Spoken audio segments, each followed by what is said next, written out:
എൻ്റെ സഹോദരങ്ങളെ, ബൈബിൾ ആരംഭിക്കുന്നത് സ്തോത്രം പരിശുദ്ധാത്മാവിനെ കുറിച്ച് പറഞ്ഞുകൊണ്ടാണ്. ബൈബിളിൻ്റെ ആരംഭം തന്നെ പരിശുദ്ധാത്മാവിനെ കുറിച്ച് പറഞ്ഞുകൊണ്ടാണ്. എന്നാൽ ബൈബിളിൻ്റെ പ്രാരംഭം നാം ശ്രദ്ധിച്ചു കഴിഞ്ഞാൽ ബൈബിളിൻ്റെ പ്രാരംഭം മനോഹരമായൊരു ആരംഭമല്ല.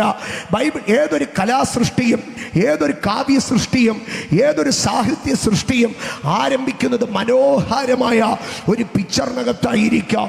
എത്ര ട്രാജഡിയാണ് അതിനകത്ത് മറഞ്ഞിരിക്കുന്നതെങ്കിൽ അത് ആരംഭിക്കുന്നത് ഭയങ്കര മനോഹരമായിരിക്കുക.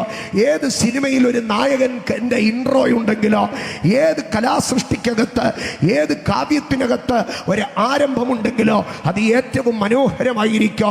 കലാരംഗത്തൊരു ചിന്താഗതിയുണ്ട്. ഒരു സിനിമയുടെ, ഒരു സാഹിത്യത്തിൻ്റെ, ഒരു കലാസൃഷ്ടിയുടെ പ്രാരംഭം നെഗറ്റീവാണെങ്കിൽ അത് അറം പറ്റിപ്പോകുക, അത് തകർന്നു പോകുമെന്ന്. എന്നാൽ ബൈബിൾ ചിത്രീകരിച്ചാൽ, ബൈബിൾ ഒന്ന് വിഷ്വലൈസ് ചെയ്താൽ, ബൈബിളിൽ വിഷ്വലൈസ് ചെയ്യുമ്പോൾ ആദ്യം കാണുന്നത് ഒട്ടും മനോഹരമായിരിക്കുന്ന ഒരു അനുഭവമല്ല. പകരം ബൈബിൾ ആരംഭിക്കുന്നത് പാഴും ശൂന്യവുമായ ഒരു പ്രതലത്തെ കാണിച്ചുകൊണ്ടാണ്. ഇന്ന് രാത്രി എന്നെ കേൾക്കുന്ന ദൈവമൈതലേ, പാഴും ശൂന്യവുമായ ഒരിടത്ത് പണി ആരംഭിക്കാൻ കഴിയുന്ന ഒരുത്തനുണ്ടെങ്കിൽ, പാഴും ശൂന്യവുമായ ഒരു പ്രതലത്തിൽ ഇറങ്ങി പ്രവർത്തിക്കാൻ കഴിയുന്ന ഒരുത്തനുണ്ടെങ്കിൽ അത് ഞാൻ പ്രസംഗിക്കുന്ന യേശു ക്രിസ്തു, ഞാൻ പ്രസംഗിക്കുന്ന ദൈവം മാത്രമാണെന്ന് ഇന്ന് രാത്രി ഞാൻ ചങ്കൂറ്റത്തോടെ, വെല്ലുവിളിയോടെ വിളിച്ചു പറയുന്നു. കുശവന് ഒരു പാത്രത്തിന്റെ ആവശ്യമില്ല. കുശവന് ചവിട്ടി കുഴയ്ക്കാൻ അളിഞ്ഞു പുളിഞ്ഞ ഒരു കളിമണ്ണ് മതി. അതാണ് കുശവന്റെ പ്ലാറ്റ്ഫോം. അവൻ ഒരു തച്ചന്, അവൻ ഒരു ഫർണിച്ചറിന്റെ ആവശ്യമില്ല. അവന് വെട്ടിയിട്ട് ഒരു മരത്തടി മതി. അവൻ അതിൽ നിന്നൊരു ആയുധത്തെ ഉണ്ടാക്കി എടുക്കുവാൻ, ഒരു തട്ടാൻ ഒരു ആഭരണത്തിന്റെ ആവശ്യമില്ല. അവന് കരിപുരണ്ട ഒരു സ്വർണ്ണക്കട്ട, അത് കരിപുരണ്ടിരിക്കുന്നത് മതി. അവൻ അതിൽ നിന്നും മനോഹരമായതിനെ ഒന്നുണ്ടാക്കാൻ ഇന്ന് രാത്രി ദൈവത്തിന്റെ പൈതല്, നിന്റെ ദൈവം നിന്നിലെ ഏതെങ്കിലും നന്മ കണ്ട്, നിന്നിലെ ഏതെങ്കിലും അനുഗ്രഹം കണ്ട് നിന്നെ വ്യാമോഹിക്കുന്ന ദൈവമല്ല. പകരം പാഴായി കിടക്കുന്ന, ശൂന്യമായി കിടക്കുന്ന മണ്ണിനെ നോക്കി ദൈവം പറയുകയാണ്, എനിക്ക് ഇതിനകത്ത് പ്രവർത്തിപ്പാനുണ്ട്. ഇന്ന് രാത്രി നിന്റെ ജീവിതം പാഴായി പോയോ? ഇന്ന് രാത്രി നിന്റെ ജീവിതം ശൂന്യമായി പോയോ? അതാണ് എൻ്റെ ദൈവത്തിന്റെ പ്ലാറ്റ്ഫോം. ഇന്ന് രാത്രി മിടുക്കന്മാരെ ജയിപ്പിക്കുന്നവനല്ല എൻ്റെ ദൈവ. ആമേൻ. മണ്ടന്മാരെ ജയിപ്പിക്കാൻ പ്രാപ്തിയുള്ളവൻ, സമ്പന്നന്മാരെ നെറുകയിലെത്തിപ്പാൻ മാത്രമല്ല, ദരിദ്രനെ പൊടിയിൽ നിന്ന് ഉയർത്തുവാൻ, എളിയവനെ കുപ്പയിൽ നിന്ന് ഉയർത്തുവാൻ, അവനെ പ്രഭുക്കന്മാരോടുകൂടെ സിംഹാസനങ്ങളിൽ ഇരുത്തുവാൻ അതിന് പ്രാപ്തിയുള്ളവനാണ് എൻ്റെ ദൈവ. ഞാൻ പ്രസംഗിക്കുന്ന ദൈവത്തിന്റെ വചനം ആരംഭിക്കുന്നത് പാഴിനകത്താണ്, അത് ശൂന്യതയ്ക്കകത്താണ്. എന്നാൽ ഞാൻ പ്രസംഗിക്കുന്ന ദൈവത്തിന്റെ വചനത്തിന്റെ അവസാന താളുകളിലേക്ക് നിങ്ങളൊന്ന് എത്തി നോക്കിയാൽ അവിടെ പാഴായി കിടക്കുന്ന, ശൂന്യമായി കിടക്കുന്നതിനെ അല്ല കാണുവാൻ കഴിയുന്നത്. സ്വച്ഛ സ്ഫടികത്തിന്റെ, സ്വർണത്തിന്റെ തെരുക്കൾ 12 രത്നങ്ങളാൽ മുഖരിതമായിരിക്കുന്ന സ്വർഗീയ നഗരത്തെ 12 നീരുറവുകൾ ഒഴുകുന്ന, ആ നീരുറവുകളുടെ ഇരുവശത്തോ 12 വിധ ഫലങ്ങൾ കായ്ക്കുന്ന മനോഹരമായ ഒരു പൂങ്കാവനം പോലെ സ്വച്ഛ സ്ഫടികമായ ഒരു സ്വർഗീയ നഗരത്തെ കാണിച്ചുകൊണ്ടാണ്. കണ്ടോ, ഓപ്പണിംഗ് ഭയങ്കര ദാരുണമാണ്, പക്ഷെ ക്ലൈമാക്സ് ഏറ്റവും മനോഹരമാണ്.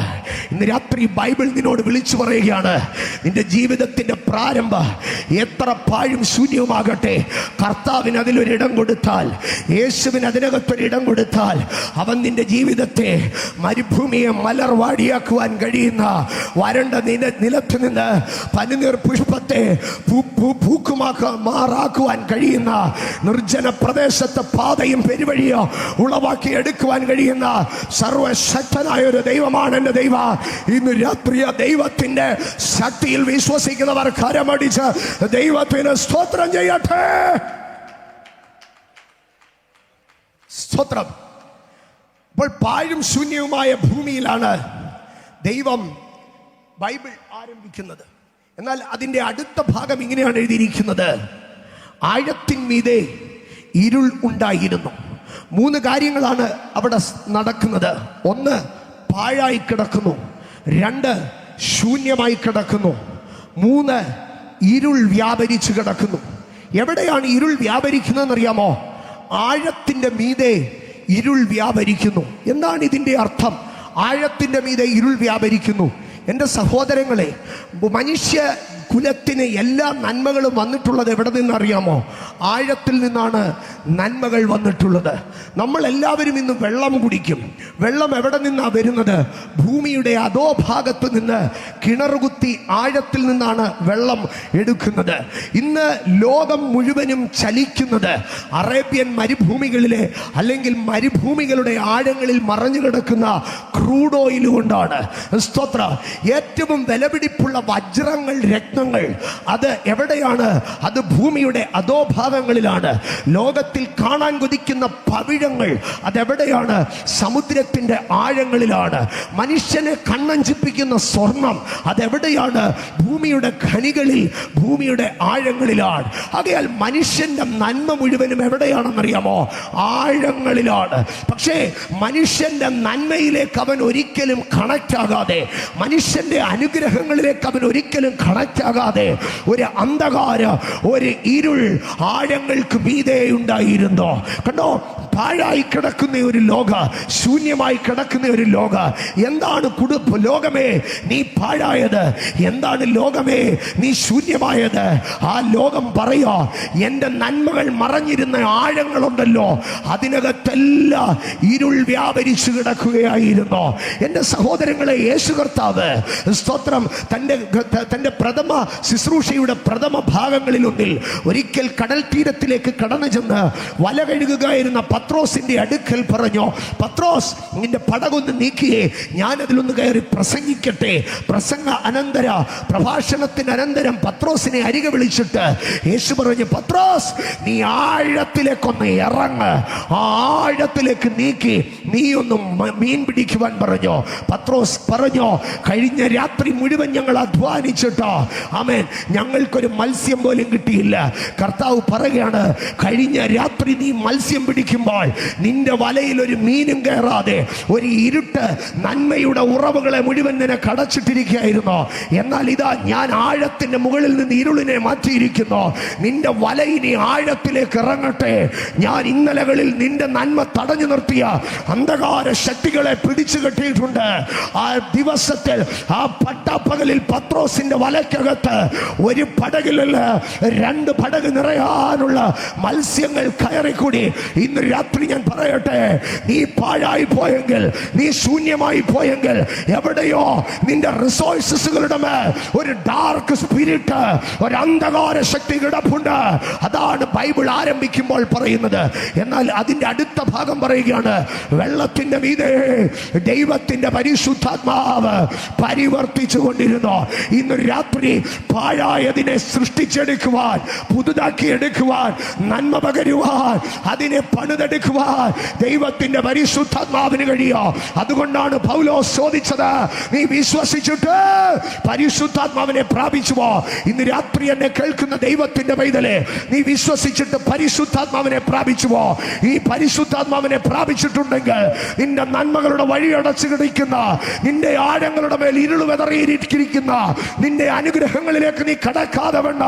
കൂരിരുട്ടും അന്ധതമസ്സും അന്ധകാരം കൊണ്ട് നിന്റെ വഴിയടച്ച മേഖലകൾക്കകത്ത് പരിശുദ്ധാത്മാവ് ചലിക്കുന്നത് നിനക്ക് കാണുവാൻ കഴിയോ?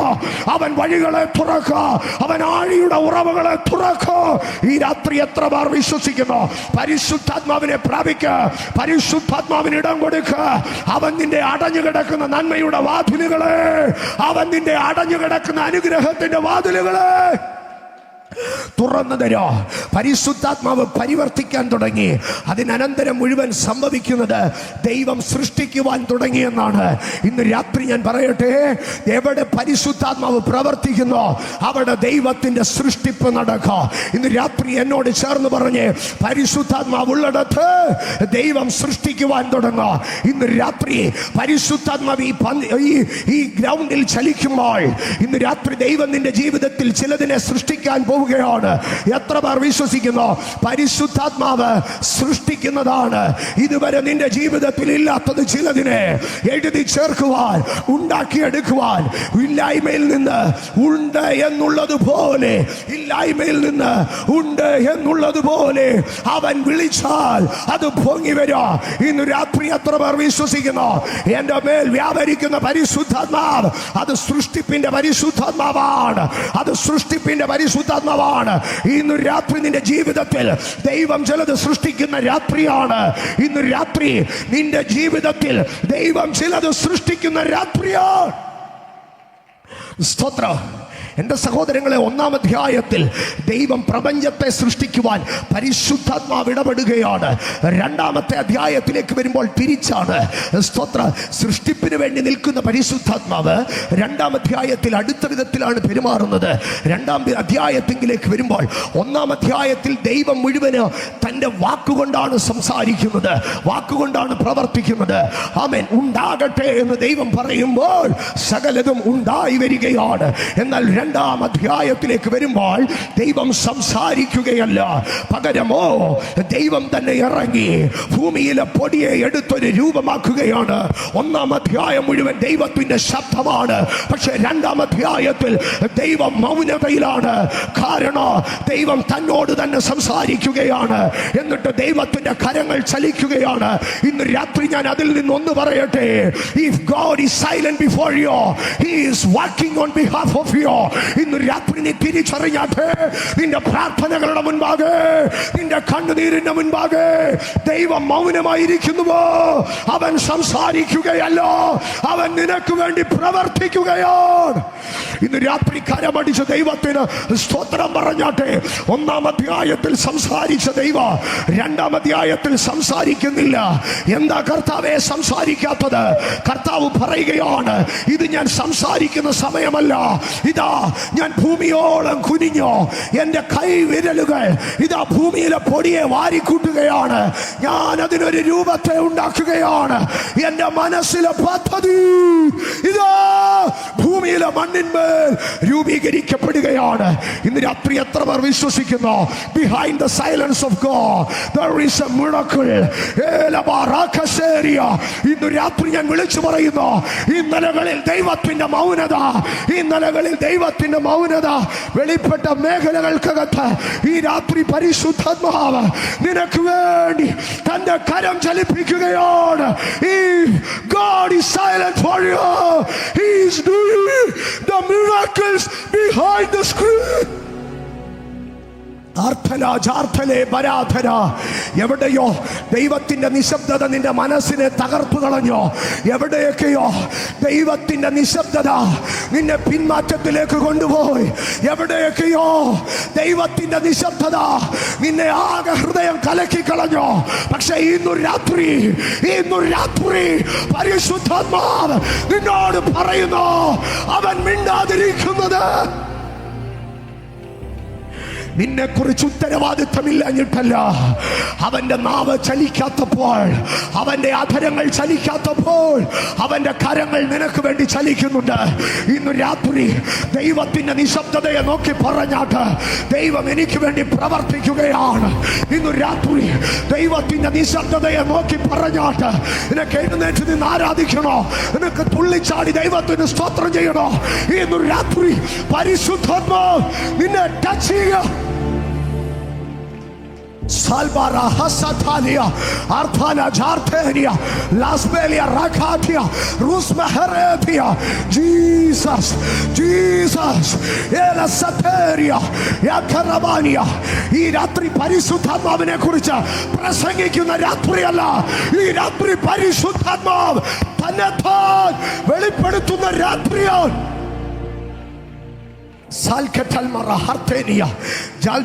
പ്രവാസം ബാലഘട്ടം അർത്ഥനം ജബാലിയ റസ്മേരിയ റഹത്തനം റഗലഗഡഗർ ഷെർത്തേനിയ ലസറ ഹർത്താനിയ. ഹോളി സ്പിരിറ്റ് എൻ്റെ സഹോദരങ്ങളെ, ദൈവം കൈവിരലുകൾ കൊണ്ട് ഭൂമിയിലെ മണൽ വാരി ദൈവത്തിൻ്റെ മനസ്സിലെ പദ്ധതി, ദൈവത്തിൻ്റെ മനസ്സിലെ പ്ലാൻ അവിടെ രൂപമാക്കി വെച്ചോ. പക്ഷേ ദൈവത്തിൻ്റെ പ്ലാൻ ചലിക്കുന്നില്ല, ദൈവത്തിൻ്റെ പദ്ധതി ചലിക്കുന്നില്ല. ദൈവത്തിൻ്റെ പദ്ധതി ഒരു ഡമ്മിയായിട്ട് അവിടെ കിടക്കുകയാ. ദൈവത്തിൻ്റെ മാസ്റ്റർ പ്ലാൻ ഒരു ഡമ്മിയായിട്ട് അവിടെ കിടക്കുകയാ. ദൈവത്തിൻ്റെ സ്വപ്ന അവിടെ ചലിക്കാതെ കിടക്കുകയാ. പക്ഷേ ദൈവം തൻ്റെ മാസ്റ്റർ പ്ലാനിലേക്ക് ഇറങ്ങി നിന്നോ. ഞാൻ ആ ഭാഗം ചിന്തിക്കുമ്പോഴൊക്കെ ചിന്തിക്കാം, ദൈവം ആകാശത്തെയും ഭൂമിയെയോ വൃക്ഷങ്ങളെയും മുഴുവൻ സൃഷ്ടിച്ചത് എങ്ങനെയാണെന്നറിയാമോ? ദൈവം ഇങ്ങനെ നിന്നിട്ട് പറഞ്ഞു, ഓ സമുദ്രമുണ്ടാകട്ടെ, ആകാശമുണ്ടാകട്ടെ, വൃക്ഷങ്ങൾ ഉണ്ടാകട്ടെ, മത്സ്യങ്ങൾ ഉണ്ടാകട്ടെ. ദൈവം ഇതൊക്കെയും പറഞ്ഞു. പക്ഷെ മനുഷ്യനെ ഉണ്ടാക്കാൻ നേരം ദൈവം നിന്നല്ല സംസാരിച്ചത്. ദൈവം കുത്തിയിരുന്ന് ഭൂമിയിൽ അവൻ മണ്ണിനെ വാരിയെടുത്തോ, അവൻ അതിനെ മെനഞ്ഞോ. എന്നിട്ട് അടുത്തത് എന്താണെന്നറിയാമോ? അവൻ ആ ശരീരത്തിന്മേൽ, ആ രൂപത്തിന്മേൽ, അവൻ ആ രൂപത്തിന്മേൽ ഊതി എന്നല്ല എഴുതിയത്. അവൻ കുനിഞ്ഞോ, അതിന്റെ മൂക്കിലോളം കുനിഞ്ഞോ, അവന്റെ മൂക്കിലോളം കുനിഞ്ഞോ. അവൻ അതിലേക്ക് ഊതുവാൻ തുടങ്ങി. ഇന്ന് രാത്രി ഞാൻ പറയട്ടെ, പ്രപഞ്ചത്തിലെ സകല സൃഷ്ടികളെ കാട്ടിലോ ഞാൻ ശ്രേഷ്ഠനാണ്. കാരണം സകലത്തെയും ദൈവം നിന്ന് മെനഞ്ഞപ്പോൾ എന്നെ മെനയുവാൻ അവൻ മണ്ണോളം താണു, പൊടിയോളം കുനിഞ്ഞു, അവന്റെ ശിരസ് കുനിഞ്ഞു, അവൻ ഊതി.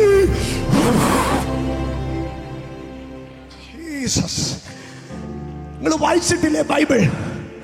അവൻ ആ രൂപത്തിന്മേൽ ഊതി എന്നല്ല എഴുതിയത്, അവനെ മൂക്കിനകത്തൂതി. എന്ന് പറഞ്ഞാൽ നിലത്ത് പൊടിയിൽ നിന്ന് ഉണ്ടാക്കി കെടുത്തയാ ഡമ്മിയുടെ മൂക്കോള യേശു ദൈവം കുനിഞ്ഞോ.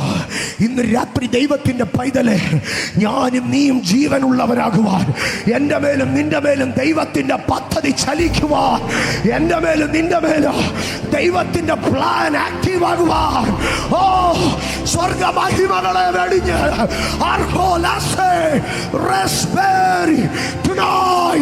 ഇന്നു രാത്രി ദൈവം ഇറങ്ങുന്ന രാത്രിയാ.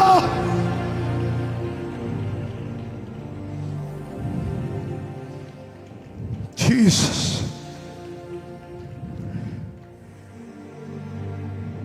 ദൈവം മൂക്കിലേക്ക് ഊതിക്കഴിഞ്ഞപ്പോൾ ദൈവത്തിന്റെ പദ്ധതി ചലിക്കാൻ തുടങ്ങി.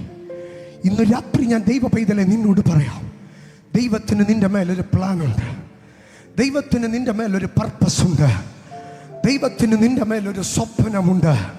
പക്ഷേ ആ സ്വപ്നം ചലിക്കണമെങ്കിൽ ദൈവത്തിൻ്റെ ശ്വാസം അതിനകത്ത് വരണോ. ഞാൻ വളരെ ലളിതമായി പറയാം, ദൈവത്തിന് നിന്റെ മേലൊരു പദ്ധതിയുണ്ട്.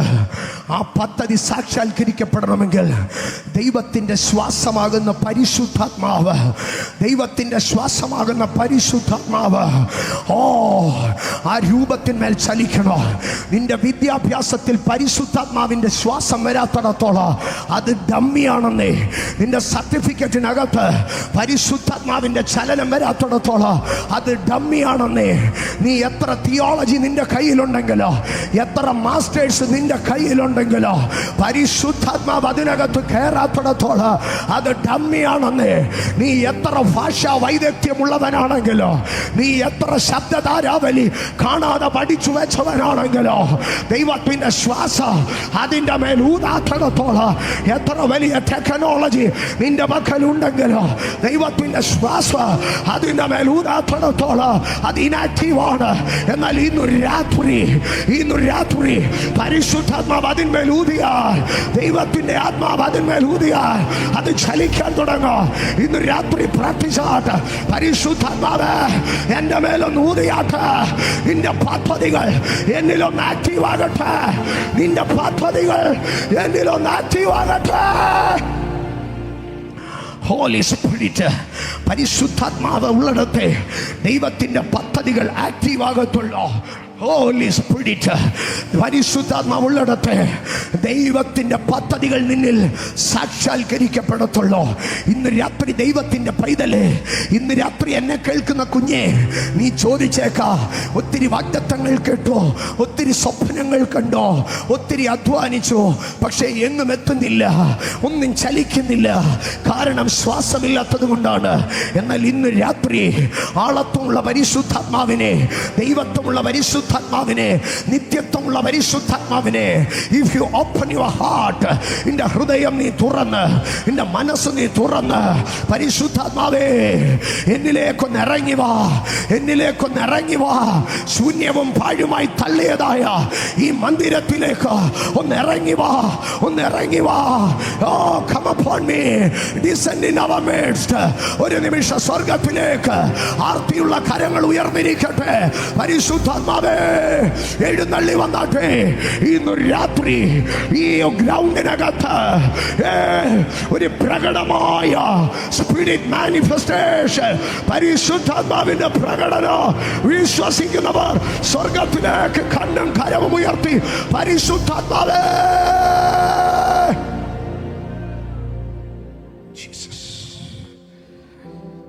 പരിശുദ്ധാത്മാവ് സൃഷ്ടിക്കുന്നതാണ്. പരിശുദ്ധാത്മാവിന് സൃഷ്ടിക്കുവാൻ കഴിയും. ഇന്ന് രാത്രി ഇല്ലാത്ത ഇടത്തു നിന്ന് ഉണ്ട് എന്നുള്ളതുപോലെ വിളിച്ചു വരുത്തുവാൻ കഴിയുന്ന പരിശുദ്ധാത്മാവ് എത്ര പേർ വിശ്വസിക്കുന്നു? പരിശുദ്ധാത്മാവിൻ്റെ ജീവിതത്തിൽ എന്തു വേണമെങ്കിലും സൃഷ്ടിക്കുവാൻ ശക്തനാണ്.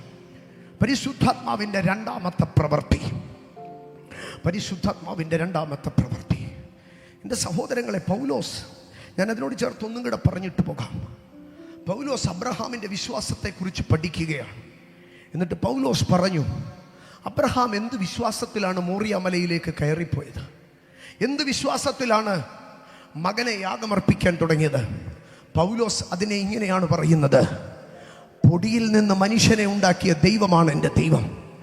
ആകയാൽ എൻ്റെ കുഞ്ഞിനെ ഞാൻ യാഗമർപ്പിക്കും, അവനെ ഞാൻ തീക്കകത്ത് കത്തിക്കരിക്കും, അവസാനം ഒരു പിടി ചാമ്പല് മാത്രമായി യാഗപീഠത്തിൽ ശേഷിക്കും. ഞാൻ ആ ചാമ്പല് വാരി ദൈവത്തിൻ്റെ മുമ്പിൽ നിന്നിട്ട്, ദൈവമേ നിന്റെ വാഗ്ദത്തങ്ങൾ സംഭവിക്കട്ടെ എന്ന് പറയും. അതിനകത്തു നിന്ന് ഇസഹാക്കിനെ ദൈവത്തിന് എഴുന്നേൽപ്പിക്കാൻ കഴിയും. അതായിരുന്നു അബ്രഹാമിൻ്റെ വിശ്വാസം. ശൂന്യതയിൽ നിന്ന് ദൈവത്തിന് സൃഷ്ടിക്കാൻ കഴിയും. അതാണ് പരിശുദ്ധാത്മാവിൻ്റെ പ്രവൃത്തി. പരിശുദ്ധാത്മാവിൻ്റെ രണ്ടാമത്തെ അനുഭവത്തിലേക്ക് ഞാൻ നിങ്ങളെ കൊണ്ടുപോവുകയാണ്.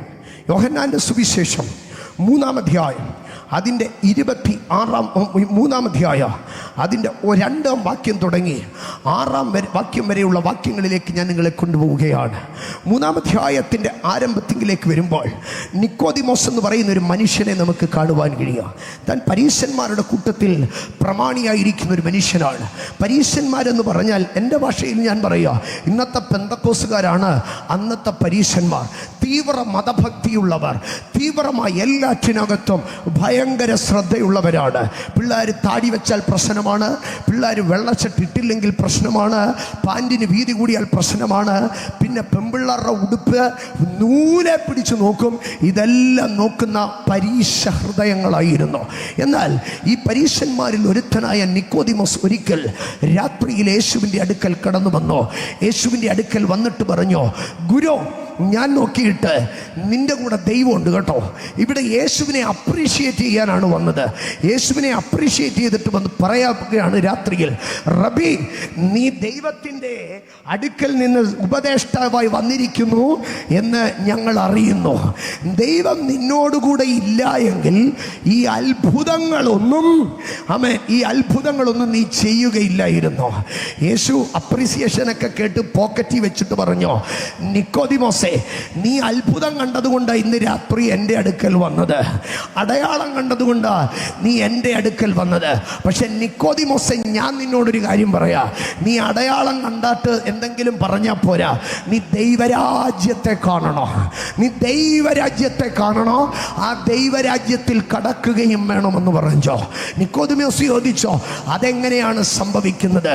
കർത്താവ് അവനോട് പറഞ്ഞു, സ്തോത്രം, പുതുതായി ജനിച്ചില്ല എങ്കിൽ ദൈവരാജ്യം കടപ്പാൻ കഴിയത്തില്ല.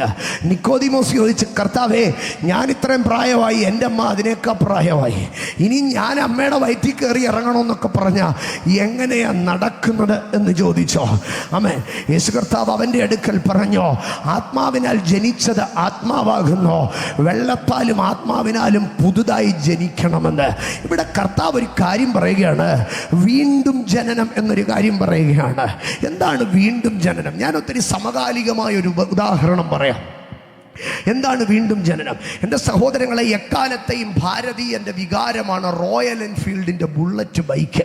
റോയൽ എൻഫീൽഡ് പണ്ട് കാലത്തൊക്കെ നമുക്കറിയാം, വലത്ത് ഭാഗത്തെ കിക്കർ പുറമോട്ടാക്കിയിട്ടിട്ട് കാലിബ്രേറ്റ് ചെയ്ത് ഇങ്ങനെ പതുക്കെ പതുക്കെ ചവിട്ടി അതിനകത്ത് പ്രഷർ കയറി കഴിയുമ്പോൾ കണക്ക് നോക്കി ഒരു അടി അടിച്ച വണ്ടി ജപ്പാന്നിങ്ങനെ കുതിച്ച് നിൽക്കാം. എന്നിട്ട് ആ പുറകോട്ട് വന്ന കിക്കർ മുമ്പോട്ടെടുത്ത് താഴ്ത്തി ഇടുമ്പോൾ അത് ഗിയറായി മാറ്റപ്പെടും. ഇതായിരുന്നു ബുള്ളറ്റ്. 2006 കാലഘട്ടം വരെയൊക്കെ ബുള്ളറ്റ് ഇങ്ങനെയായിരുന്നു. പക്ഷെ സാധാരണ ബൈക്കിൻ്റെ എല്ലാം ഗിയർ ലിവർ ലെഫ്റ്റിലാണ്, പക്ഷെ ബുള്ളറ്റിൻ്റെ ഗിയർ മാത്രം റൈറ്റിലാണ്. ആകയാൽ മനുഷ്യർ ഇത് ഓടിക്കാൻ ഭയങ്കര പ്രയാസമായിരുന്നു. ആകയാൽ പിൽക്കാലത്ത് ഇവർ ഈ ബൈക്കിനെ ഒന്ന് പരിഷ്കരിച്ച്, റോയൽ എൻഫീൽഡിൻ്റെ ബുള്ളറ്റിനെ പരിഷ്കരിച്ച് അതിൻ്റെ ഗിയർ കൊണ്ടുവന്ന് ഇടതുവശത്ത് വെക്കുകയോ അതിൻ്റെ ആ കിക്കറുകളൊക്കെ ഒന്ന് മാറ്റുകയും സ്വിച്ച് സ്റ്റാർട്ട് ആക്കുകയൊക്കെ ചെയ്തു. പക്ഷേ പഴയ വെയിറ്റ് ഇല്ലാത്ത വണ്ടി, പഴയ ക്രാങ്ക് വെയിറ്റ് ഇല്ലാത്തതായ ബുള്ളറ്റിന് അത്ര സുഖമില്ലായിരുന്നു.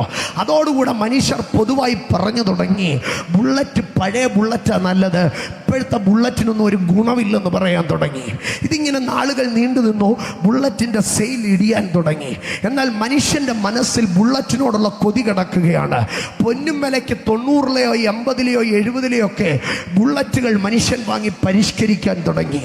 അങ്ങനെ ഇരിക്കുകയാണ് ചില വർഷങ്ങൾക്ക് മുൻപ് റോയൽ എൻഫീൽഡ് ഒരു സംഗതി ഇറക്കി, ക്ലാസിക് 350 റീബോൺ എന്ന് പറഞ്ഞൊരു സംഗതി. അതേ രൂപം, അതേ ഭാവം, അതേ ഗമ, അതേ ക്ലാസിക് റെട്രോ സ്റ്റൈല് എല്ലാം അതുണ്ട്. പക്ഷെ അകത്ത് കിടക്കുന്ന എൻജിൻ മാറി, കാർബറേറ്റർ പോലും ഇല്ലാതെ ട്വിൻ സ്പാർക്കിനകത്ത് കാലിബ്രേറ്റ് ചെയ്ത് പ്രഷർ കയറ്റി അടിക്കാതെ സ്വിച്ച് സ്റ്റാർട്ടിനകത്ത് ഒന്ന് വിരല് തൊട്ട കുതിക്കുന്ന അതേ കുതിപ്പ്. ക്രാങ്ക് വെയിറ്റ് കുറഞ്ഞെങ്കിലും വണ്ടിക്കൊരു കുതിപ്പിനും കുഴപ്പമില്ല. പണ്ടത്തെ കൂട്ട് കൈവരിക്കുന്നില്ല, പണ്ടത്തെ കൂട്ട് കാല് വിറയ്ക്കുന്നില്ല, പണ്ടത്തെ കൂട്ട് ഓയിൽ തെറിക്കുന്നില്ല, പണ്ടത്തെ കൂട്ട് തൊട മുഴുവൻ ചൂടടിച്ച് പൊള്ളി പഴുക്കുന്നില്ല. നല്ല കിടു സാധന. ഇന്നും റോയൽ എൻഫീൽഡിന്റെ ഏത് ഷോറൂമിൽ ചെന്നാലും അവിടെ എഴുതി വെച്ചിരിക്കുക ക്ലാസിക് 350 റീബോൺ എന്ന്. ഇതാണ് വീണ്ടും ജനനത്തിന്റെ ഭാഗ. സ്റ്റൈല് മാറത്തില്ല, ഷേപ്പ് മാറത്തില്ല, പക്ഷെ അകത്ത് കിടക്കുന്ന എൻജിൻ മാറോ. ഇന്ന് രാത്രി ദൈവത്തിന്റെ പൈതലെ, നിന്നെ കളയാൻ മനസ്സില്ല. കാരണം നിന്നെ ആള് നല്ലതാണെന്നേ, നിന്റെ ക്ലാസിക് സ്റ്റൈല് നല്ലതാണെന്നേ, പക്ഷെ നിന്റെ അകത്ത് കിടക്കുന്ന ഈ എൻജിൻ ഉണ്ടല്ലോ, നീ ഒന്ന് നന്നായിട്ട് ഒന്ന് ചൂടായാലുടനെ ഓയിൽ തെറിപ്പിക്കുന്ന ഒരു അനുഭവം ഉണ്ടല്ലോ.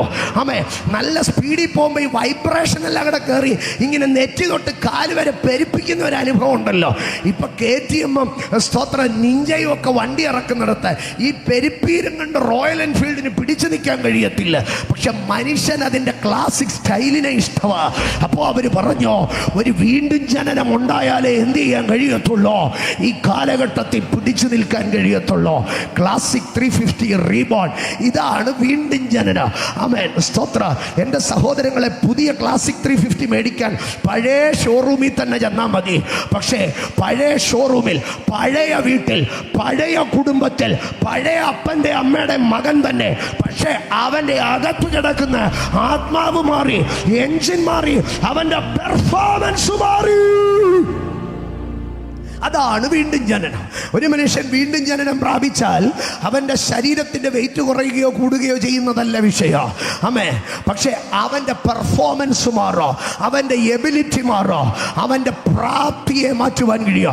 ഇന്ന് രാത്രി എന്നെ കേൾക്കുന്ന ദൈവ പൈതലേ, നീ വീണ്ടും ജനനം പ്രാപിച്ചാൽ നിന്റെ നാക്ക് മുറിച്ചു മാറ്റത്തില്ല, പക്ഷെ നിന്റെ സംസാര ശൈലി മാറ്റോ. നീ വീണ്ടും ജനനം പ്രാപിച്ചാൽ നിന്റെ കണ്ണ് പിഴുതെടുത്തു മാറ്റത്തില്ല, പക്ഷെ നിന്റെ നോട്ടം മാറോ. നീ വീണ്ടും ജനനം പ്രാപിച്ചാൽ നിന്റെ കാത് പിഴുതെടുത്തു മാറ്റത്തില്ല, പക്ഷേ നീ കേൾക്കുന്ന സംഗതികൾ മാറോ. നീ വീണ്ടും ജനനം പ്രാപിച്ചാൽ നിന്റെ ഹൃദയം ട്രാൻസ്പ്ലാന്റ് ചെയ്യത്തില്ല, പക്ഷേ നിന്റെ വികാരങ്ങളും വിചാരങ്ങളും മാറോ. നീ വീണ്ടും ജനനം പ്രാപിച്ചാൽ നിന്റെ ലിവർ ട്രാൻസ്പ്ലാന്റ് ചെയ്യത്തില്ല, പക്ഷേ നിന്റെ മദ്യപാനത്തിന്റെ ശീലം മാറോ. ഇന്ന് രാത്രി തിരിച്ചറിഞ്ഞാട്ട് നീ വീണ്ടും ജനനം പ്രാപിക്കുമ്പോ നിന്റെ കുടല് മുറിച്ചു മാറ്റത്തില്ല, പക്ഷേ നിന്റെ ഭക്ഷണ സംവിധാനങ്ങൾ മാറാൻ തുടങ്ങും. ദിവസം 7 നേരം ഭക്ഷിച്ചവൻ 7 ദിവസം ഉപവാസിക്കാൻ തുടങ്ങും. അതാണ് വീണ്ടും ജനനത്തിന്റെ അനുഭവം. ഇന്ന് രാത്രി ദൈവത്തിന്റെ പൈതലെ, നിന്റെ സിസ്റ്റം മാറത്തില്ല, പക്ഷെ നിന്റെ സോഫ്റ്റ്വെയർ മാറ്റിയെടുക്കാൻ കഴിയും. അതാണ് വീണ്ടും ജനനം. സിസ്റ്റം പഴയതായിരിക്കട്ടെ, പഴയ മോണിറ്ററും പഴയ CPU പഴയ കീബോർഡും ഒക്കെ മതിയെന്നേ, പക്ഷേ നിന്റെ അകത്ത് കിടക്കുന്ന സോഫ്റ്റ്വെയർ അപ്ഗ്രേഡ് ചെയ്യുമ്പോ, നിന്റെ അകത്ത് കിടക്കുന്ന GB മാറുമ്പോ, നിന്റെ അകത്ത് കിടക്കുന്ന ഹാർഡ്വെയർ മാറുമ്പോ, ഇന്ന് രാത്രി പുറമെ മനുഷ്യൻ നോക്കുമ്പോ പഴയ സ്ക്രീനും കീബോർഡും ആയിരിക്കും, പക്ഷെ നിന്റെ പെർഫോമൻസ് അത് വേറെ ലെവലിൽ എത്തിക്കാൻ കഴിയും. അതാണ് വീണ്ടും ജനനം. അതാണ് വീണ്ടും ജനനം. ഇന്ന് രാത്രി എങ്ങനെ ഈ വീണ്ടും ജനനം സംഭവിക്കാം? കർത്താവ് പറയുകയാണ്, വീണ്ടും ആത്മാവിനാൽ ജനിച്ചവനെല്ലാം ആത്മാവാകുന്നു. യോഹന്നാൻ 3:6 പറയുകയാണ്, ജഡത്താൽ ജനിച്ചതെല്ലാം ജഡമാകുന്നു, ആത്മാവിനാൽ ജനിച്ചതെല്ലാം ആത്മാവാകുന്നു. ഇന്ന് രാത്രി വീണ്ടും ജനനം പ്രാപിക്കുവാൻ വീണ്ടും ജനനം ഒരു സഭയ്ക്ക് തരാൻ കഴിയത്തില്ല. വീണ്ടും ജനനം ഒരു സംഘടനയ്ക്ക് തരാൻ കഴിയത്തില്ല. കഴിഞ്ഞ രാത്രി ഞാൻ പറഞ്ഞല്ലോ, പരിശുദ്ധാത്മാവിനെയൊക്കെ എണ്ണക്കുപ്പിക്കകത്താക്കി ലോഹ പോക്കറ്റ് ഇട്ടുകൊണ്ട് നടക്കുന്ന കാലവാ. ആകയാൽ വീണ്ടും ജനനം അത് ദൈവത്തിന്റെ പരിശുദ്ധാത്മാവിന്റെ ദാനമാണ്. ഇന്ന് രാത്രി പരിശുദ്ധാത്മാവിനാൽ വീണ്ടും ജനനം പ്രാപിച്ച ദൈവമക്കൾ, ഞാൻ സ്വർഗരാജ്യം കാണുവാൻ യോഗ്യനാണ്, ദൈവരാജ്യത്തിൽ കടപ്പാൻ സ്വർഗം എന്നെ പ്രാപ്തനാക്കി, വിശ്വാസത്തോടെ കരമടിച്ച് സ്തോത്രം ചെയ്താട്ടെ. അപ്പൊ ദൈവത്തിന്റെ പരിശുദ്ധാത്മാവിനെ സൃഷ്ടിക്കാൻ കഴിയും. 2, ദൈവത്തിന്റെ പരിശുദ്ധാത്മാവിന് ഒരു മനുഷ്യനെ പുതിയ സൃഷ്ടിയാക്കി തീർക്കുവാൻ കഴിയും. ആമേൻ. അവനെ റീഫർബിഷ് ചെയ്യാൻ, അവനെ ഒരു പുതിയ തലത്തിലേക്ക് കൊണ്ടുവരാൻ കഴിയും. എന്നാൽ മൂന്നാമത്തെ ഒരു ഭാഗത്തിലേക്ക് വരുമ്പോൾ, എൻ്റെ സഹോദരങ്ങളെ, പരിശുദ്ധാത്മാവ് എന്ന് നാം പറയുന്നത് കൊണ്ട് ഈ പരിശുദ്ധാത്മാവ് ഒരു ആത്മീയ ഭാഷയാണ്. സഭയ്ക്കകത്ത് കൈയടിക്കാനും തുള്ളാനും പാടാനും മാത്രമുള്ള ഒരു സാധനമാണെന്ന് നിങ്ങൾ ചിന്തിക്കരുത് കേട്ടോ.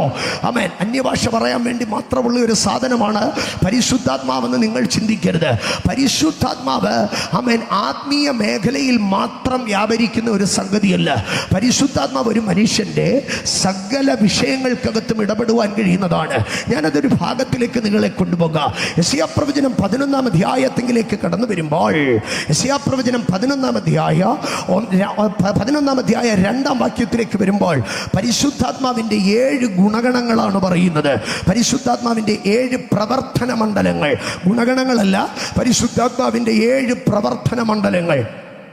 പരിശുദ്ധാത്മാവിന്റെ 7 പ്രവർത്തന മണ്ഡലങ്ങളെ നാം അവിടെ പഠിക്കുമ്പോൾ അതിലെ 2 മേഖലകൾ ആത്മീയമാണ്. ഒരു മേഖല ശാരീരികം അല്ലെങ്കിൽ ശക്തിയുമായി ബന്ധപ്പെട്ടതാണ്. ബാക്കി 4 മേഖലകളും ഏതുമായി ബന്ധപ്പെട്ടതാണെന്നറിയാമോ? ബുദ്ധിയുമായി ബന്ധപ്പെട്ടതാണ്. ഞാൻ പറയുന്നതിനെ ഒന്ന് ശ്രദ്ധിക്കണമേ. ഒരിക്കൽ കൂടെ ഞാൻ പറയാം, ഒന്ന് സഗൗരവം നിങ്ങൾ ശ്രദ്ധിച്ചാലേ ഇത് മനസ്സിലാകത്തുള്ളൂ. യെശയ്യാപ്രവചനം 11-ാം അധ്യായം 2-ാം വാക്യം, അവിടെ പരിശുദ്ധാത്മാവിന്റെ 7 പ്രവർത്തന മണ്ഡലങ്ങൾ പറയുകയാണ്. അതിൽ 2 ഭാഗങ്ങൾ ആത്മീകമാണ് അല്ലെങ്കിൽ ദൈവവുമായി ബന്ധപ്പെട്ടതാണ്. എന്നാൽ ബാക്കി ഒരു വിഷയം അത് ശക്തിയുമായി ബന്ധപ്പെട്ടതാണ്. എന്നാൽ ബാക്കി 4 വിഷയങ്ങളോ അത് ബുദ്ധിയുമായി ബന്ധപ്പെട്ടതാണ്. ഞാൻ അതിലേക്ക് കടന്നു വരാം. അകൽ ഞാൻ പറയുവാൻ ആഗ്രഹിക്കുന്നത് എന്തെന്നാൽ, പരിശുദ്ധാത്മാവ് ഒരു മനുഷ്യനിലേക്ക് കടന്നു വരുമ്പോൾ അവൻ്റെ ബുദ്ധി, അവൻ്റെ സ്കില്ല്, അവൻ്റെ അണ്ടർസ്റ്റാൻഡിങ്, അവൻ്റെ നോളജ്, അവൻ്റെ വിസ്ഡം, അതിനെ സ്വാധീനിക്കാൻ കഴിയുന്നതാണ് ദൈവത്തിൻ്റെ പരിശുദ്ധാത്മാവ്. എന്താണ് യെശയ്യാപ്രവചനം 11-ാം അധ്യായം പറയുന്നത്? യെശയ്യാപ്രവചനം 11-ാം അധ്യായം ക്രിസ്തുവിനെ കുറിച്ചുള്ള പ്രവചനമാണ്. ഇശായിയുടെ കുറ്റിയിൽ നിന്നൊരു മുള പൊട്ടിപ്പുറപ്പെടുക, അവൻ്റെ പേര് വേരുകളിൽ നിന്നൊരു കൊമ്പ് ഫലം കായ്ക്കുമെന്ന് പറയുകയാണ്. എന്നിട്ട് ആ യേശുക്രിസ്തുവിനെ കുറിച്ചുള്ള പ്രവചനത്തിൽ 2-ാം വാക്യത്തിൽ പരിശുദ്ധാത്മാവിനെ കുറിച്ചാണ് പറയുന്നത്. എന്താണ് 2-ാം വാക്യത്തിൽ പറയുന്നത്? അവിടെ ഇങ്ങനെയാണ് പറയുന്നത്, അവന്റെ മേൽ യഹോവയുടെ ആത്മാവ്. ആ ആത്മാവിന്റെ ഒന്നാമത്തെ പ്രത്യേകത സ്പിരിറ്റ് ഓഫ് ഗോഡ്, ദൈവത്തിന്റെ ആത്മാവ്. രണ്ടാമതായി പറയുകയാണ് അത് ജ്ഞാനത്തിന്റെ ആത്മാവ്. മൂന്നാമതായി പറയുകയാണ് വിവേകത്തിന്റെ ആത്മാവ്. നാലാമതായി പറയുകയാണ് ആലോചനയുടെ ആത്മാവ്. അഞ്ചാമതായി പറയുകയാണ് ബലത്തിന്റെ ആത്മാവ്. ആറാമതായി പറയുകയാണ് പരിജ്ഞാനത്തിന്റെ ആത്മാവ്. ഏഴാമതായി പറയുകയാണ് യഹോവ ഭക്തിയുടെ ആത്മാവ്. എൻ്റെ സഹോദരങ്ങളെ, ഇതിലെ ആദ്യത്തെയും അവസാനത്തെയും ഭാഗം എടുത്തു കഴിഞ്ഞാൽ അത് ദൈവവുമായി ബന്ധപ്പെട്ട ആത്മീയതയാണ്. യഹോവയുടെ ആത്മാവ്, യഹോവ ഭക്തിയുടെ ആത്മാവ് എന്ന് പറഞ്ഞാൽ ദൈവത്തിൻ്റെ ആത്മാവെന്ന് പറഞ്ഞാൽ ദ ഗിഫ്റ്റ് ഓഫ് ഗോഡ്, ദൈവം മനുഷ്യന് തരുന്നതാണ്. എന്നാൽ അവസാനം പറയുകയാണ് ഇത് യഹോവ ഭക്തിയുടെ ആത്മാവ് എന്ന് പറഞ്ഞാൽ മനുഷ്യനെ ദൈവവുമായിട്ട് അടുപ്പിക്കുന്ന ആത്മാവ്. അപ്പോൾ ഒരു മനുഷ്യൻ ദൈവവുമായിട്ട് അടുക്കുന്നത് പോലും ദൈവം ദാനമായി നൽകിയ പരിശുദ്ധാത്മാവിൻ്റെ ദാനമാണ്. സ്തോത്രം, ഒരു പ്രവൃത്തിയാണ്. അപ്പോൾ ഈ 2 കാര്യങ്ങൾ ആത്മീകമാണ്. ബാക്കി ഒരു കാര്യം മാത്രം പറയുകയാണ്, അത് ബലത്തിൻ്റെ ആത്മാവാണ്. ബലം ഒരു മനുഷ്യൻ്റെ ശാരീരിക മേഖലയിൽ, സാമൂഹിക മേഖലയിലാണ് ബലം ആവശ്യമായി വരുന്നത്. ഞാനത് സാവകാശം അതിലേക്ക് കടക്കാം. എന്നാൽ ബാക്കി 4 വിഷയങ്ങൾ നിങ്ങൾ ശ്രദ്ധിച്ചേ. ദൈവത്തിൻ്റെ ആത്മാവ്, ജ്ഞാനം, വിവേകം, ആലോചന, പരിജ്ഞാനം, ഇത് 4ഉം എവിടെയാണ് ഇരിക്കുന്നതെന്നറിയാമോ? ആമേൻ. അത് ബുദ്ധിമണ്ഡലത്തിൽ വ്യാപരിക്കുന്നതാണ്. ഇന്ന് രാത്രി എന്നെ കേൾക്കുന്ന കുഞ്ഞുങ്ങൾ, യൗവനക്കാരോടൊക്കെ ഞാനൊരു കാര്യം പറയട്ടെ. ദൈവത്തിൻ്റെ പരിശുദ്ധാത്മാവ്, സ്തോത്രം, നിന്റെ ബുദ്ധിമണ്ഡലത്തെ സ്വാധീനിക്കാൻ കഴിയുന്നതാണ്. ദൈവത്തിൻ്റെ പരിശുദ്ധാത്മാവ് നിന്റെ ബുദ്ധിമണ്ഡലത്തെ സ്വാധീനിക്കാൻ കഴിയുന്നതാണ്. ഞാൻ എറണാകുളത്തിന് സമീപം എറണാകുളത്ത് ശുശ്രൂഷിക്കുന്ന സമയത്ത് ഒരു പിതാവ് എൻ്റെ അടുക്കൽ വന്നിട്ട് പറഞ്ഞു, അദ്ദേഹത്തിന് 3 മക്കളാണ്. മൂത്ത മകൾ ഞാൻ ചെല്ലുന്ന സമയത്ത് അവൾ 8ാം ക്ലാസ്സിലാണ്. അവൾ 8ിലോ 9ിലോ ആണ്. അദ്ദേഹം എൻ്റെ അടുക്കൽ പറഞ്ഞു, പാസ്റ്റർ, എൻ്റെ മൂത്ത മകള്, അവളെ പണ്ട് കിണറ്റിൽ വീണതാണ്, അവൾക്ക് പണ്ട് ഫിക്സ് ഉണ്ടായിരുന്നതാണ്, അതുകൊണ്ട് അവൾ പഠിക്കാനൊക്കെ മണ്ടിയാണ്. അവളെ തയ്യൽ പഠിപ്പിച്ചിട്ട് എന്തെങ്കിലും എവിടെയെങ്കിലും വേഗത്തിൽ കെട്ടിച്ചു വിടണോ, അതാണ് എൻ്റെ ആഗ്രഹം. 2ാമത്തെ മകൾ മിടുക്കിയാണ്, അവളിലാണ് ഞങ്ങളുടെ ഒരു പ്രതീക്ഷ ഇരിക്കുന്നതെന്ന് പറഞ്ഞു. സ്തോത്രം. എന്നാൽ ഈ ചില ദിവസങ്ങൾക്ക് ശേഷം പരിശുദ്ധാത്മാവ് എൻ്റെ അടുക്കൽ പറഞ്ഞു, ഞാൻ ആ കുടുംബത്തെ തൊടുമെന്ന് പറഞ്ഞു. ദിവസങ്ങൾ കഴിഞ്ഞുപോയി. ചില നാളുകൾക്ക് ശേഷം ഈ മൂത്ത കുഞ്ഞ് ഒരു ശുശ്രൂഷയ്ക്കകത്ത് അവൾ അഭിഷേകം പ്രാപിച്ചോ. ഭയങ്കരമായ പരിശുദ്ധാത്മാവിൻ്റെ ശക്തി അവളിൽ വന്നോ. അവൾ ഇരിക്കുന്ന ഇടത്തുനിന്ന് അവളെ വലിച്ചെറിയുന്നത് പോലെ പരിശുദ്ധാത്മാവ് അവളെ വലിച്ചെറിയാൻ തുടങ്ങി. തീയിൽ കിടന്ന് പിടയ്ക്കുന്നത് പോലെ അവൾ പിടയ്ക്കുവാൻ തുടങ്ങി. അവളുടെ അകത്ത് പരിശുദ്ധാത്മാവ് വ്യാപരിക്കുമ്പോൾ ആ സഭ മുഴുവനും ചലിക്കുവാൻ തുടങ്ങി. അങ്ങനെ ഒരു പരിശുദ്ധാത്മാവ് അവളിൽ ഇറങ്ങി. എൻ്റെ സഹോദരങ്ങളെ, ആ പരിശുദ്ധാത്മാവിൻ്റെ അഭിഷേകം അവളിൽ വ്യാപരിച്ച അനന്തരം, സ്തോത്ര, അവളുടെ മാർക്കുകൾ മാറുവാൻ തുടങ്ങി. അവളുടെ മാർക്ക് പടിയായിട്ട് ഷിഫ്റ്റ് ആകാൻ തുടങ്ങി. ഞാൻ ഒറ്റ വാക്കിൽ പറഞ്ഞ് അവസാനിപ്പിക്കുക. ഇന്ന് അവൾ എറണാകുളം ഇൻഫോ പാർക്കിൽ, സ്തോത്ര, IT മേഖലയിൽ അവൾ വളരെ മനോഹരമായ നല്ല ശമ്പളത്തിൽ അവൾ ജോലി ചെയ്ത് വളരെ സന്തോഷകരമായി അവൾ ജീവിക്കുകയാണ്. അപ്പൻ്റെ ചിന്ത എന്തായിരുന്നെന്ന് അറിയാമോ? തയ്യൽ പഠിപ്പിച്ച് വീട്ടിലെവിടെങ്കിലും 18ാമത്തെ വയസ്സ് തികഞ്ഞ കെട്ടിച്ചു വിടാം, കുടുംബത്തിന് ഇവളൊരു ഭാരമായി തീരുമെന്ന്. പക്ഷേ അവൾ ആർക്കും ഭാരമായി തീർന്നില്ല. അവൾ ആ കുടുംബത്തിന് മാന്യതയായി തീർന്നു. ഞാൻ എൻ്റെ കണ്ണുകൊണ്ട് കണ്ടതാണ്. ഇതുപോലെ എത്ര അനുഭവങ്ങൾ എളിയവൻ്റെ ശുശ്രൂഷയിൽ ദൈവം ചെയ്തിട്ടുണ്ടെന്നറിയാമോ? മണ്ടനെന്ന് പൊട്ടനെന്ന് വിധി എഴുതിയവർ, സ്തോത്ര, എന്നാൽ പരിശുദ്ധാത്മാവ് അവരുടെ മേൽ വന്നപ്പോൾ, ദൈവത്തിൻ്റെ ആത്മാവ് അവരുടെ മേൽ വന്നപ്പോൾ അവർ ജ്ഞാനമുള്ളവരായി തീർന്നു, അവർ പരിജ്ഞാനമുള്ളവരായി തീർന്നു. ഇന്ന് രാത്രി എന്നെ കേൾക്കുന്ന കുഞ്ഞുങ്ങളുടെ അടുക്കൽ ഞാൻ പറയട്ടെ, നിങ്ങൾ പരിശുദ്ധാത്മാവിനെ പ്രാപിക്കണം. കഴിഞ്ഞ രാത്രി ഞാനൊരു കാര്യം ഓർപ്പിച്ചിരുന്നു. എൻ്റെ പിതാവ് 4ാമത്തെ വയസ്സിൽ അഭിഷേകം പ്രാപിച്ചു, എൻ്റെ ജ്യേഷ്ഠൻ 6ാമത്തെ വയസ്സിൽ അഭിഷേകം പ്രാപിച്ചു. ഞാൻ 9-ാമത്തെ വയസ്സിൽ അഭിഷേകം പ്രാപിച്ചോ? ആമേൻ. ഞാൻ 9-ാമത്തെ വയസ്സിൽ അഭിഷേകം പ്രാപിച്ചത് എൻ്റെ ആത്മീയതയുടെ ശ്രേഷ്ഠത കൊണ്ടൊന്നുമല്ല, ഞാൻ നല്ലവനായിരുന്നിട്ടൊന്നുമല്ല. പകരം എൻ്റെ മാതാപിതാക്കൾ അതുപോലെ തന്നെ കർശനമായിട്ട് പറഞ്ഞോ, ആ അഭിഷേകം പ്രാപിച്ചില്ലെങ്കിൽ നിന്നെ വീട്ടിൽ കയറ്റത്തില്ലെന്ന് പറഞ്ഞോ, രാത്രി നിന്നെ ഇറക്കി വിടുമെന്ന് പറഞ്ഞോ. പരിശുദ്ധാത്മാവിൻ്റെ ആവശ്യകത എന്നെ അങ്ങനെ പഠിപ്പിച്ചോ. ആമേൻ. ഞാൻ അഭിഷേകം പ്രാപിക്കുന്ന ആ ദിവസം വെളുപ്പിനെ ഞാൻ ദൈവത്തോട് പറഞ്ഞത് ഓർമ്മയുണ്ട്. കർത്താവേ യേശുപ്പച്ച, ഇന്നെന്നെ അഭിഷേകം കൊണ്ട് നിറച്ചില്ലെങ്കിൽ എന്നെ വീട്ടിൽ കയറ്റത്തില്ല. ഇന്നെന്നെ അഭിഷേകം കൊണ്ട് നിറച്ചേ പറ്റത്തുള്ളെന്ന്. സ്തോത്രം. എൻ്റെ സഹോദരങ്ങളെ, എൻ്റെ ജീവിതത്തിൽ അപ്പം എപ്പോഴും എൻ്റെ വീട്ടിൽ എന്നെ പറയുന്നൊരു ഭാഗമുണ്ട്. ഞാൻ ഹിന്ദിക്ക് മഹാമണ്ടനായിരുന്നു. സ്തോത്രം. അതിപ്പോഴും എനിക്ക് ഹിന്ദി അറിയത്തില്ല. ഹിന്ദിക്ക് മഹാമണ്ടനായിരുന്നു. ബാക്കി എല്ലാത്തിനും നല്ല മാർക്കുണ്ട്, പക്ഷേ ഹിന്ദിക്ക് മാർക്ക് കുറവായിരിക്കുക. ഇത് കാരണം ഞാൻ എൻ്റെ പരീക്ഷാ പേപ്പർ വീട്ടിൽ കാണിക്കത്തില്ല. പ്രോഗ്രസ് റിപ്പോർട്ടും ബാഗിനകത്ത് വെക്കുക. വീട്ടിൽ ഇതെല്ലാം ഇങ്ങനെ നോക്കി കിട്ടിയിട്ടുണ്ടെന്നറിയാം എന്ന് എൻ്റെ കള്ളത്തരം പൊക്കാൻ വേണ്ടി എൻ്റെ അടുത്ത് ചോദിക്കുക, എടാ ഹിന്ദി പേപ്പർ കിട്ടിയില്ലയോടാ, ഹിന്ദി പേപ്പർ കിട്ടിയില്ലയോടാ, പ്രോഗ്രസ് റിപ്പോർട്ട് കിട്ടിയില്ലയോടാ. ആമേ. ഞാനിത് പറഞ്ഞുകൊണ്ടേയിരിക്കുക. ടീച്ചർ വന്നിട്ടില്ല, ടീച്ചർ വന്നിട്ടില്ല, ടീച്ചർ ലീവാണ്, ഇത് പറഞ്ഞുകൊണ്ടിരിക്കും. ഞാനറിയാതെ പ്രോഗ്രസ് റിപ്പോർട്ട് ഒപ്പിട്ട് ക്ലാസ് ടീച്ചറിൻ്റെ അടുക്കച്ചില്ല. ക്ലാസ് ടീച്ചർ പിന്നെ എൻ്റെ അടുക്ക ചോദിക്കും, പ്രോഗ്രസ് റിപ്പോർട്ട് എന്ത് ചെയ്യുന്നത്? ഞാനിങ്ങനെ പ്രോഗ്രസ് റിപ്പോർട്ട് നഷ്ടപ്പെട്ടവരായി നടക്കുക. അപ്പം എൻ്റെ അടുക്കൽ എപ്പോഴും പറയുമായിരുന്നു, നീ കള്ളം പറയുന്നത് കൊണ്ടാണ് നിനക്ക് പരിശുദ്ധാത്മാഭിഷേകം കിട്ടാത്തത്. ഞാനിരുന്ന് ദൈവസന്നിധി കരയാൻ തുടങ്ങി. കർത്താവേ, ഞാനിനിയും പേപ്പർ പാത്ത് വെക്കത്തില്ല, ഞാനിനിയും പേപ്പർ പാത്ത് വെക്കത്തില്ല, ഞാനിനിയും പേപ്പർ പാത്ത് വെക്കത്തില്ല, എനിക്ക് അഭിഷേകം തരണേ. പിറ്റേ പരീക്ഷയ്ക്ക് ഞാൻ പേപ്പർ പാത്ത് വെക്കാം. അതൊക്കെ അത് മുറയ്ക്ക് നടന്നുകൊണ്ടിരുന്നു. പക്ഷെ ഒരു ദിവസം ഞാൻ ദൈവത്തിൻ്റെ സന്നിധിയിൽ ദൈവത്തിൻ്റെ സന്നിധിയിൽ പ്രാർത്ഥിച്ചു കൊണ്ടിരിക്കുമ്പോൾ ദൈവത്തിൻ്റെ പരിശുദ്ധാത്മാവ് എൻ്റെ മേൽ ഇറങ്ങിയത് ഞാൻ പോലും അറിഞ്ഞത് മണിക്കൂറുകൾക്ക് ശേഷമാണ്. എൻ്റെ മേൽ പരിശുദ്ധാത്മാവ് ഇറങ്ങിയത് ഞാൻ അറിഞ്ഞത് മണിക്കൂറുകൾക്ക് ശേഷമാണ്. കാരണം ഞാൻ കണ്ണടച്ച് മുഴങ്കാൽ മടക്കി ചില മിനിറ്റുകൾ ഇരുന്നത് മാത്രം എനിക്ക് ഓർമ്മയുണ്ട്. ഒരത്യന്ത ശക്തി എന്നെ വായെടുത്തു. മണിക്കൂറുകൾ. ഇന്ന് രാത്രി ഞാൻ പറയട്ടെ,